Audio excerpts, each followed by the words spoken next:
Hello बच्चों, welcome back to the channel future and freedom. आज के सेशन में हम लाए लाइट चैप्टर से मोस्ट इंपॉर्टेंट क्वेश्चंस को, जो कवर करेंगे पूरे चैप्टर से रिलेटेड जितने भी हमारे क्वेश्चंस डेवलप हो सकते हैं उनको। ठीक है, तो इस चैप्टर को माइंड मैपिंग इसका हमने अपलोड कर चुके हैं पहले इस चैनल पर, तो आप उसको देखिएगा। इसकी वीडियो अपलोड हो चुकी है, उसको देखिएगा। उसके बाद हम इन क्वेश्चंस को जब प्रैक्टिस करेंगे तो हम इस चैप्टर को कंप्लीट कवर कर चुके होंगे। ठीक है, तो without wasting any time let's start the video. ये है हमारा question number 1। In the question number 1, the question is the given image shows a thin lens of focal length 5 meter. आपको एक इमेज दे रखी है और बोला है कि इसकी जो फोकल लेंथ है वो 5 मीटर है।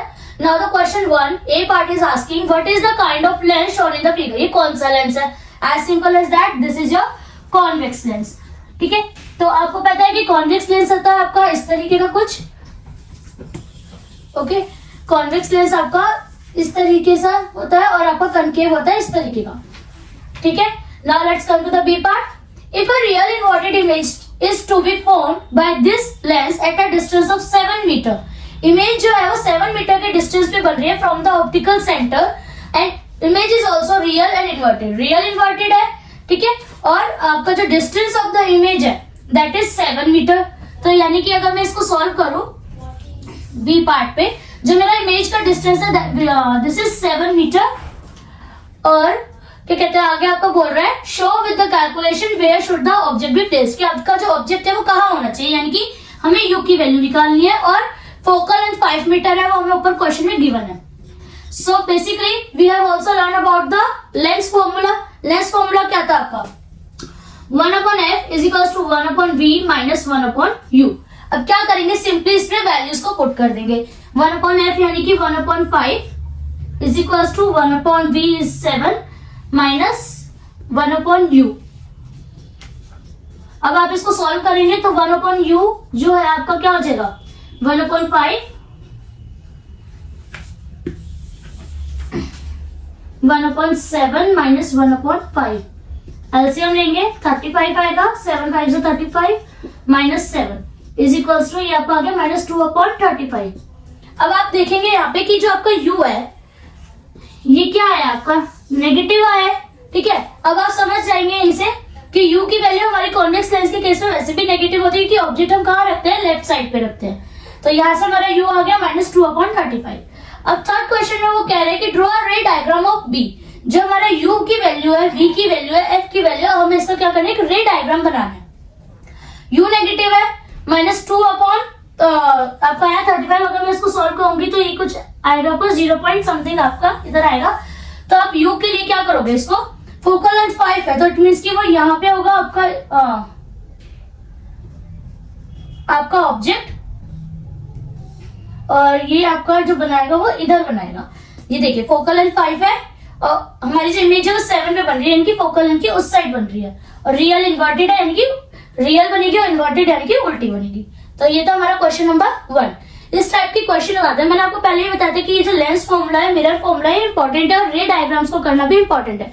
रे डायग्राम आप जितना रटोगे ना उतना लॉस में जाओगे, तो इसलिए रे डायग्राम को हमेशा समझना कि फोकल लेंथ मेरी 5 है और इमेज मेरी 7 मीटर पे बन रही है, यानी कि फोकस के बाद बन रही है, फोकल लेंथ के पीछे बन रही है। ठीक है, now let's come to the second question. A 10 centimetre long pencil is placed at 5 centimetre in front of a concave mirror. ये ध्यान रखना, यहाँ पे मिरर की बात हो रही है। तो कॉन्केव मिरर के सामने क्या रखी है, 5 सेंटीमीटर की दूरी पे एक पेंसिल रखी है, यानी कि यू क्या है मेरा minus 5 centimetre. Having a radius of curvature 40 centimetre. Radius of curvature क्या है 40 सेंटीमीटर। अब मेरे को पता है कि रेडियस ऑफ कर्वेचर का मैं अगर हाफ करूंगी तो मेरी क्या निकल कर आएगी, focal length. Radius of curvature आपका क्या होगा, माइनस में होगा, because it is also on the left side. तो जो फोकल लेंथ होगी वो क्या होगी minus 40/2 means 20 centimetre. Now you have to determine the position of image formed by this mirror. Position of image यानी कि V. You have to find here value of V. तो again we will use a mirror formula 1/f is equals to 1/v plus 1/u. F की value -20, so it is 1/-20. V आपको निकालना है और -5 है। तो देखो ये प्लस का था बट u की वैल्यू माइनस में, तो ये क्या हो जाएगी माइनस आ जाएगा। प्लस माइनस माइनस हमने मैथ्स में पढ़ा हुआ है। अब मैं इसको इधर लेके जाऊंगी तो ये -1/20 plus 1/5 is equal to 1/v। अच्छा, एक और चीज मैं यहाँ पे आपको क्लियर कर दूं, ये जो मेरा u आया था ना, ये था 1/u इज इक्वल टू -2/35। ठीक है, अब इसको आप यहाँ पे देखो, 1/u इज इक्वल टू -2/35 में जब मैं इसको रेसिप्रोकल करके u की वैल्यू निकालूंगी तो ये आ जाएगी 35/2। तो u मेरा यहाँ पे आया -17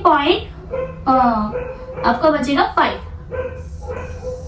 ठीक है, मैं इसको रेसिप्रोकल करना भूल गई। आप इसको रेसिप्रोकल करके ही वैल्यू को छोड़ेंगे। आप इसको फ्रैक्शन में छोड़ो चाहे डेसिमल में छोड़ो, बट इसको इस फॉर्म में मत छोड़ना। ठीक है, इसको रेसिप्रोकल करके ही वैल्यू को छोड़ना। Now let's come back to the discussion. v निकालना था, f दे रखा है, u दे रखा है, फॉर्मूले में पुट करेंगे, एलसीएम लेंगे 20 -1 + 4 1/v। नाउ 1/v is equal to 3/20। Again 1/v है, रेसिप्रोकल कर दो, v आ गया आपका 20/3। अब देखो कॉन्केव मिरर है ना, कॉन्केव मिरर में अगर आपने पढ़ा है तो आपको पता होगा कि v जो है वो हमेशा पॉजिटिव ही होता है। ठीक है, जब भी कॉन्केव मिरर के हम इमेज फॉर्मेशंस पढ़ते हैं तो v की वैल्यू हमारी क्या आती है, पॉजिटिव आती है। तो यहाँ आ गया हमारा v, position of the image. फिर now second part is asking for the size. Size का फॉर्मूला क्या था, साइज यानी कि मैग्निफिकेशन पूछा है। साइज ऑफ द इमेज क्या है, h2/h1 is equal to -v/u। ठीक है, size of the image to the size of object is equal to -v/u। ये हमारा मैग्निफिकेशन का फॉर्मूला था, तो हम यहां से एक निकालेंगे क्या, हमारा साइज ऑफ इमेज। इन्होंने हमें साइज ऑफ ऑब्जेक्ट दे रखा है 10 सेंटीमीटर, तो h2/10। ठीक है, उसके अलावा v क्या निकला मेरा 20/3 और u क्या है मेरा -5। तो देखो u का माइनस और इसका मैग्निफिकेशन का माइनस, तो ये तो दोनों कैंसिल ही हो जाएंगे। तो बेसिकली मेरे पास क्या हो गया, h2/10 is equal to 20/3 × 5। Okay, तो अब इसको आप सॉल्व कर देंगे। h2 क्या आ जाएगा आपका 20, 10, 3, 5, 4 यानी कि 40/3। आपका जो साइज आएगा वो आएगा इतना। This is also in centimetre. Units को लगाना कभी नहीं भूलना आपको। ठीक है, तो जो साइज ऑफ द इमेज आया है वो आया मेरा 40/3 सेंटीमीटर। तो ये था मेरा क्वेश्चन नंबर 1, ये है मेरा क्वेश्चन नंबर 2। चलिए मूव करते हैं टू द नेक्स्ट क्वेश्चन। ये क्वेश्चन नंबर 3 देख लेते हैं। क्वेश्चन नंबर 3 में क्या है, a light ray enters from medium A to medium B as shown in the figure.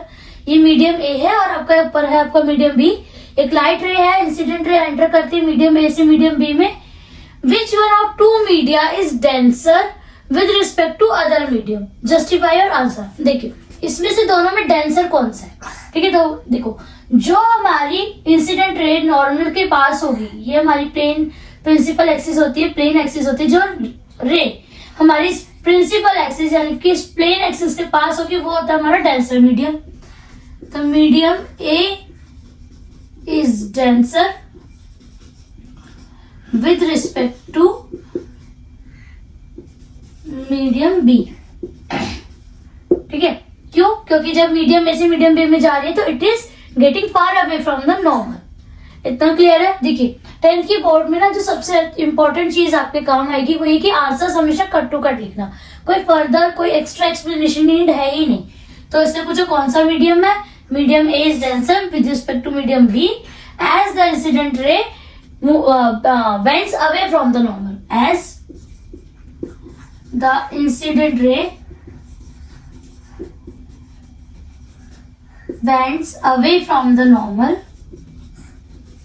away from normal in medium B.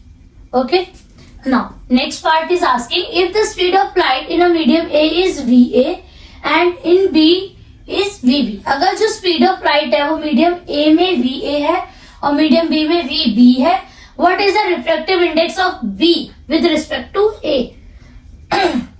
देखो रिफ्रैक्टिव इंडेक्स का n से करते हैं, हमें B का बताना है विद रिस्पेक्ट टू A। तो velocity of light in medium A to the velocity of light in medium B, velocity of light in medium B. ठीक है, तो मीडियम ए में वेलोसिटी क्या है मेरी VA और मीडियम बी में क्या है VB। तो मेरा refractive index of medium B with respect to medium A क्या हो जाएगा, V A upon V B. ये छोटी छोटी चीजें याद रखनी कि बी और ए का पूछा है तो ए बी, ठीक है। जिसका पूछा जाएगा वो हमेशा डिनोमिनेटर में आएगा, जिसके रिस्पेक्ट में पूछा जाएगा वो हमेशा न्यूमरेटर में आएगा। सी इतने इजी क्वेश्चंस आएंगे, इट जस्ट कि आपके जो कॉन्सेप्ट है वो क्लियर होने चाहिए। जैसे कि यहाँ पे देखिए क्वेश्चन नंबर 4 में क्या बोल रहा है, the ray diagram, the diagram given shows an object O and its image I, object O image I without actually drawing a ray diagram. इन्होंने कोई रे डायग्राम नहीं किया हुआ ड्रॉ, बस इन्होंने दिखा दिया कि ऑब्जेक्ट ओ कहाँ है, ओ और एफ, यानी कि ये जो हमारा ऑप्टिकल पॉइंट होता है ये और इसके फोकल लेंथ के बीच में है, और जो इमेज है वो 2f के पीछे बन रही है। First you have to tell type of lens, ये कौन से टाइप का लेंस है, ठीक है। तो ये है हमारा कन्वर्जिंग लेंस, कन्वर्जिंग लेंस, ठीक है। अगर इन्होंने यहाँ पे कन्वर्जिंग डाइवर्जिंग का ऑप्शन नहीं दिया तो आप लिखोगे कॉन्वेक्स लेंस, क्लियर। और नेक्स्ट पार्ट में कह रहा है list 3 characteristic of the image formed if this lens is placed at a distance f2 in front of mirror। अभी वो कह रहे हैं कि इसका जो है लेंस, इसको आप रिप्लेस कर दीजिए मिरर से, ठीक है। अगर हम इसको कन्वेक्स लेंस को यानी कन्वर्जिंग लेंस को रिप्लेस कर दे मिरर से, तो हम कन्वर्जिंग मिरर कौन सा हो जाएगा हमारा, कॉनकेव, कॉनकेव मिरर। अब कॉनकेव मिरर का केस लेना है और हमें 3 कैरेक्टरिस्टिक्स लिखनी है इमेज की। हमारा जो object image form if this lens is placed eight a distance f/2, अगर मेरा u f/2 है तो मेरी जो इमेज है उसके रिगार्डिंग मुझे 3 कैरेक्टरिस्टिक्स लिखनी है। अगर u मेरा f/2 है यानी कि जो मेरा u है वो ऑप्टिकल सेंटर और फोकस के बीच में है कहीं, तो मेरी इमेज एक तो पोजीशन ऑफ इमेज क्या हो जाएगी, पोजीशन ऑफ इमेज मेरी होगी इंफिनिटी, ठीक है। हाईली डिमिनिश्ड होगी, highly diminished and real and virtual, sorry real and inverted, ठीक है। उसने बोला तो 3 कैरेक्टरिस्टिक लिखने के लिए, तो हमने बता दिया पोजीशन इंफिनिटी पे होगी, साइज बता दिया उसका कैसा होगा हाईली डिमिनिश्ड, और नेचर कैसा होगा उसका रियल एंड वर्चुअल। तो आपने देखा फर्स्ट सेकंड थर्ड फोर्थ, इसी तरह के हम और भी क्वेश्चंस कर रहे हैं। तो चलिए बढ़ते हैं नेक्स्ट क्वेश्चन की तरफ। नेक्स्ट क्वेश्चन में वो क्या कह रहा है, object is placed eight a distance of 60 centimetre from a concave lens. Concave lens है तो जो मेरा u है वो तो हमेशा वैसे भी नेगेटिव ही रहता है, तो u क्या है 60 सेंटीमीटर है, और कनकेव लेंस है तो मेरी फोकल लेंथ भी क्या हो जाएगी, नेगेटिव हो जाएगी 30 सेंटीमीटर, ठीक है। Focal length 30 centimetre. Now use the lens formula to find the distance of the image, यानी कि आपको v फाइंड करना है। लेंस फॉर्मूला होता है आपका 1/v, 1/v minus 1/u, 1/f focal length, v distance of the image, u distance of the object. तो 1/f हमारा हो जाएगा 1/30 माइनस का, बिकॉज फोकल लेंथ क्या है माइनस की है, 1/v मुझे निकालना है, 1/u में मेरा आ जाएगा -60।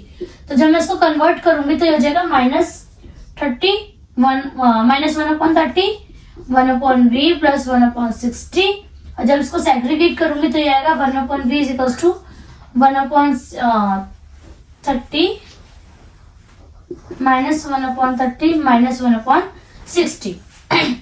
इसको सॉल्व करेंगे, एलसीएम लेंगे, एलसीएम आएगा 60 -2 -1, इट विल बी -3/60, क्लियर। तो जब मैं v की वैल्यू निकालूंगी तो v की वैल्यू क्या आएगी -60/3 विच इज इक्वल्स टू 20। तो मेरा v क्या निकल कर आया माइनस का 20 सेंटीमीटर। अब देखो v मेरा नेगेटिव है, u नेगेटिव है, f भी नेगेटिव है, ओके। तो इससे देखो तो वैसे ना कनकेव लेंस पढ़ते ही हमें इस क्वेश्चन का आंसर मिल जाएगा।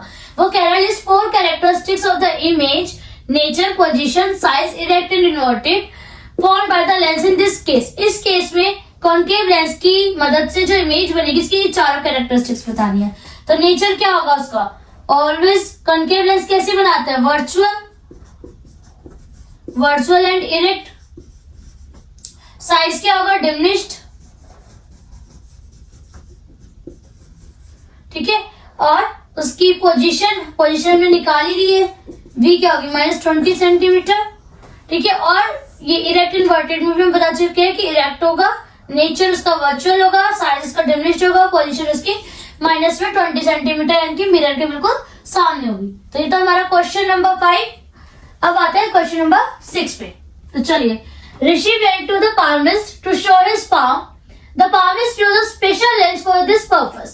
ऋषि जो है एक palmist के पास गया, हाथ देखने वाले के पास गया है, और उसने क्या करा, उसने देखा कि palmist के पास एक स्पेशल लेंस है हाथ देखने के लिए।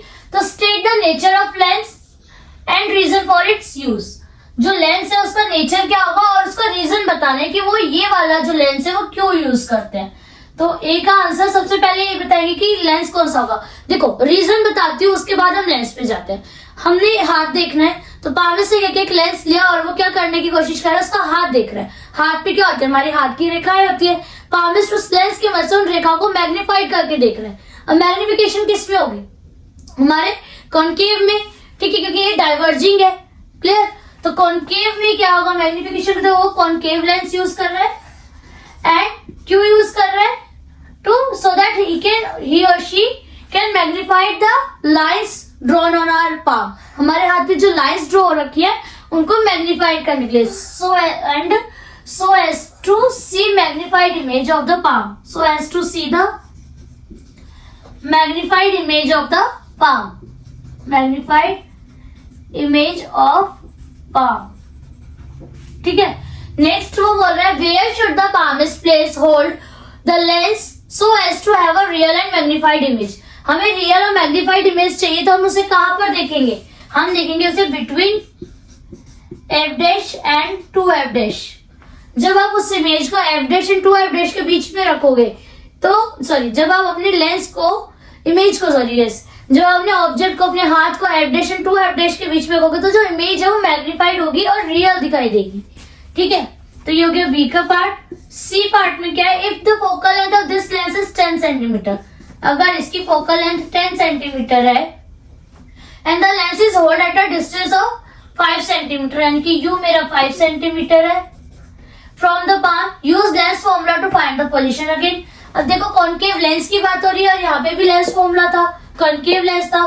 ठीक है। तो फोकल लेंथ क्या होगी, नेगेटिव होगी, यू की वैल्यू इज ऑलवेज नेगेटिव। तो यहाँ से हमें बस क्या निकालना है, वी निकालना। तो सेम फॉर्मूला लगाएंगे। देखिए क्या करना है ना, फॉर्मूला जहां पे भी लग रहा है, सॉरी, जहां पे फॉर्मूला लग रहा है वहां पे फॉर्मूला पुट करेंगे। ठीक है। ऐसे उसको हाईलाइट भी कर सकते हैं।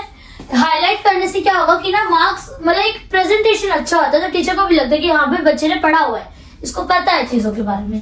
तो जब आप वैल्यू रखोगे -1/10, 1/b -5, तो ये क्या हो गया, तो आपका हो जाएगा -1/10, 1/b प्लस 1/5। इधर देखेंगे -1/10 is equals to, sorry, -1/5 is equals to -1/b। देखो ये इधर प्लस का था ना, इधर आके माइनस का हो गया। तो अब जब इसका एलसीएम लोगे 10 आएगा, तो -1 -2 1/b माइनस का 3/10 इज इक्वल्स टू 1/b। तो v की वैल्यू क्या आ गई हमारी, माइनस का 10/3 सेंटीमीटर। ये समझ आया, v की वैल्यू आ गई। ना आगे पढ़ेंगे, use lens formula to find the position and size of the image. Position मैंने निकाल लिया, साइज निकालना है। साइज क्या होता है, साइज ऑफ इमेज अपॉन में, साइज ऑफ इमेज आप कैसे निकाल सकते हैं कि मैग्निफिकेशन से -v/u के फॉर्मूले से, -v में आ जाएगा आपका 10/3, माइनस से माइनस कैंसिल, प्लस हो जाएगा और u की वैल्यू हो जाएगी आपकी -5। तो जब आप इसको रिजॉल्व करोगे तो 10/3 इंटू 5 माइनस में 5 to 10, तो ये हो गया आपको माइनस का 2/3। तो जो साइज ऑफ द इमेज होगा वो नेगेटिव में जाएगा, -2/3 डिमिनिश होगी, डिमिनिश के मैग्नीफाइड हो जाएगी इमेज। ठीक है। ये माइनस माइनस प्लस हो जाएगा ना आपका यहाँ पे। तो 2/3 का जो साइज है ये आपको क्या करेगा, इमेज को मैग्नीफाइड करके शो करेगा। ठीक है। तो चलिए बढ़ते हैं नेक्स्ट क्वेश्चन की तरफ, बढ़ते हैं अपने लास्ट क्वेश्चन की तरफ। ठीक है। तो a student observe the above phenomena in the lab as a white light passes through a prism. एक स्टूडेंट ने ऑब्जर्व किया कि एक प्रिज्म रखा था, उसके अंदर से एक व्हाइट लाइट पास होती है। Among many other colours he observe the position of 2 colours, red and white. मतलब जब व्हाइट लाइट एक प्रिज्म से पास होगी तो हमें क्या दिखाई देगा, 7 कलर्स दिखते हैं पूरे। ठीक है, बट उसका जो ऑब्जर्वेशन था वो रेड और वायलेट कलर का था। तो जहाँ पे उसने अपने दिखा भी लगा कि व्हाइट लाइट पास हुई तो वायलेट और रेड कलर पे उसने ऑब्जर्व करा, उनकी ऑब्जर्वेशन थी। तो इसमें क्वेश्चन ने सबसे पहले पूछा what is the phenomenon called. इस फिनोमिना को क्या बोलते हैं? इसको हम बोलते हैं dispersion of light. Dispersion of light, ठीक है। The scattering of white light into 7 different components of its white light is called as dispersion of light. इसको हम क्या बोलते हैं? डिस्पर्जन ऑफ लाइट, लाइट का डिस्पर्ज हो जाना। Second is what is the reason for violet light to bend more than the red light. Violet light आप देखोगे कि ज्यादा बेंड कर रही है compare to the red light. Why? Because violet light की जो वेवलेंथ है वो कम है as compare to red light. Red light की वेवलेंथ ज्यादा, तभी तो हमें विजिबल भी सबसे ज्यादा रेड कलर होता है, ठीक है। तो इसका आंसर क्या होगा? As violet light has a less wavelength, violet colour has less wavelength. इसकी वेवलेंथ कम होने की वजह से क्या है, ये कम विजिबल हो पा रही है। थर्ड, दिस इज इंपॉर्टेंट, इसको अच्छे से समझना। इससे क्या, draw a ray diagram to show the path of light when 2 identical glass prisms are arranged together in an inverted position with respect to each other. मतलब कि आपको एक रे डायग्राम बनाना है जहां पे आप 2 ग्लास प्रिज्म का यूज करोगे जो कि इन्वर्टेडली अरेंज होंगे एक दूसरे के रिस्पेक्ट में। And a narrow beam light is allowed to fall obliquely on one of the focus of first prism। जैसे कि मेरा इसका रे डायग्राम बना ही देती हूँ मैं, आप देखो उसको। ये फर्स्ट प्रिज्म है, ठीक है, और ये मेरा सेकंड प्रिज्म है। तो वो कह रहा है कि फर्स्ट प्रिज्म पे रे ऑफ लाइट पड़ी तो क्या होगा, 7 डिफरेंट कलर्स यहाँ से आपको निकलते हुए दिखेंगे, ठीक है। अब ये डिफरेंट कलर्स जब इस वाले प्रिज्म पे जाएंगे, 7 के 7 डिफरेंट कलर्स जब इस पे जाएंगे तो ये क्या होगा, ये मिलकर के दोबारा से एक व्हाइट लाइट की फॉर्म में निकलेगा। यहाँ पे व्हाइट लाइट थी, ठीक है, जैसे ये व्हाइट लाइट प्रिज्म में एंटर करी तो डिस्पर्स हो गई। यहाँ पे क्या है, 7 कलर्स नजर आएंगे और ये 7 कलर्स जब वापस से प्रिज्म में जाएंगे तो ये वापस से किस फॉर्म में निकलेगी, व्हाइट लाइट की फॉर्म में निकलेगी, ठीक है। तो अगर आपने इस वीडियो को अच्छे से देखा और समझा तो आप लोग समझ गए होंगे कि इस चैप्टर में जो सबसे इंपॉर्टेंट पार्ट है वो है lens formula, mirror formula, image formation and ये refraction through prism, dispersion of light, ये सब। तो इसी तरह वीडियो को लाइक करते रहे, चैनल को सब्सक्राइब करें और आने वाली वीडियोस को देखते रहें।